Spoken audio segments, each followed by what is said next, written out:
পুলিশে কর্মরত স্বামীর সরকারি পোশাক পরে এভাবেই টিকটক করছেন স্ত্রী, যার কিছু ভিডিও ছড়িয়ে পড়তেই সামাজিক মাধ্যমে ব্যাপক ভাইরাল হয়। এতে তীব্র ক্ষোভ প্রকাশ করেন নেটিজেনরা। ঘটনাটি ঘটেছে রাজশাহী মহানগর পুলিশের কাশিয়াডাঙ্গা থানায়।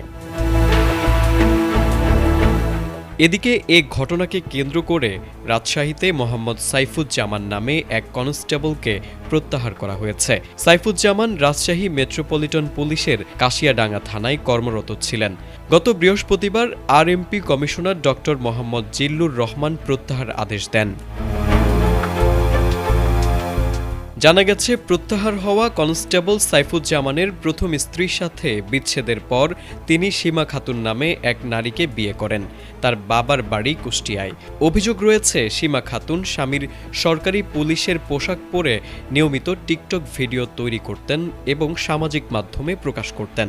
বিষয়টি নজরে আসার পর কাশিয়াডাঙ্গা থানার ভারপ্রাপ্ত কর্মকর্তা ফরহাদ আলী নিজে ওই বাড়িতে যান এবং যাচাই করে ঘটনার সত্যতা পান। এরপর বিষয়টি ঊর্ধ্বতন কর্তৃপক্ষকে জানানো হলে বৃহস্পতিবারই তাকে থানা থেকে প্রত্যাহার করা হয়। রাষ্ট্রের গুরুত্বপূর্ণ বাহিনীর পোশাক এভাবে ব্যক্তিগত বিনোদনের কাজে ব্যবহার করা কতটা যৌক্তিক তা নিয়ে প্রশ্ন তুলেছেন অনেক নেটিজেনরা। তবে এ বিষয়ে আরএমপির মুখপাত্র গাজীউর রহমান বলেন, স্বামীর পুলিশের পোশাক স্ত্রীর পরিধান করার কোনো সুযোগ নেই।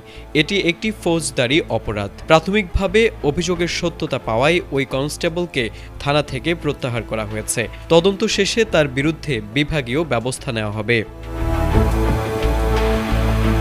তারেক আজিজ, এটিএন বাংলা।